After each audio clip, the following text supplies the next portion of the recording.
Now time for Focus, and it is 27 years since the abolition of apartheid in South Africa, and yet even today there still exist communities of whites who refuse to mix with blacks. It is the case in the small city of Orania. There, the only language spoken is Afrikaans, the tongue of the first Dutch settlers. In Oriana's schools, students are taught a revisited version of history, and while many residents settled here to avoid any sort of ethnic diversity, while others appear to have fled the violence and new racial tensions of present-day South Africa.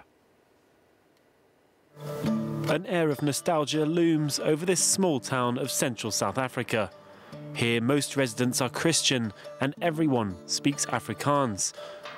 Today, 1,500 people live in this Afrikaner-only town. It even has its own currency and its own flag. Founded after the collapse of apartheid 27 years ago, figureheads of the racist regime are part of Orania's scenery.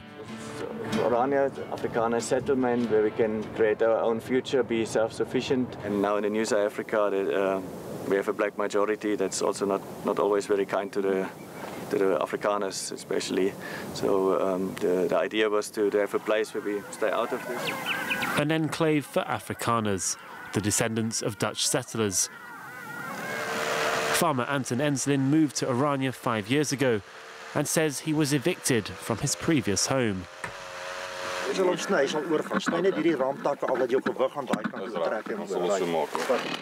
When his land was claimed by black South Africans, he accepted compensation from the government. As soon as the land claim was published, the intimidation started. My father gave me the advice and said, Anton, let us sell the farm because we have to let go some of the land. We can't keep the whole South Africa for us. But now, all of us here is feeling safe. We are happy. Anton might be happy, but he isn't reassured. He's concerned that he could be evicted again. The government plans to accelerate redistribution of land to black South Africans by expropriating white farmers. This time, there will be no compensation. Orania's residents are fearful their heritage could slowly disappear. Jy moet my nou 'n bietjie wys wat jy besig is om te doen en sê as ek jou kan help met iets, wys my watter. In this school, the students have two different syllabuses, the state's official program and Orania's version. It is geography and history in one book from the viewpoint of the new regime, which is also subjective. This is more from our viewpoint, so they can compare the two and they can make their own opinion. The town's syllabus makes no mention of Nelson Mandela, who they say isn't part of their history, a stronghold for Afrikaner culture. A group of workers who stopped by at this supermarket saw the town for the first time. I think it's not a problem they are living alone, but we also feel like we have to live with them because we are all human beings. No, it's actually sad for me to see a place like this. It's very small and live alone. So is this the refuge for nostalgics of apartheid or the reflection of an unease among certain Afrikaners today? This couple is considering moving here, and the town is providing them with a house for a week before they take a final decision.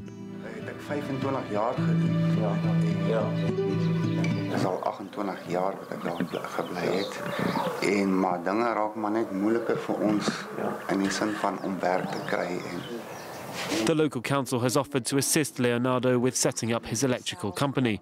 He says that the laws aiming to increase black employment have turned against white South Africans. Where I'm staying, it's, to get work is so hard. And I think it's mainly because of my skin color. It's getting worse and worse. I mean, like 15 years back, I went to the shop, I walked, I did what I want. Now I don't go alone anymore. Last year, there were 57 murders in South Africa every day, a number that has been on the rise for the past 6 years. And meanwhile, Orania's population grew by 10%. A special Focus report today from South Africa. I'll be back in an hour's time, but Will has the next hour of the programme, Will.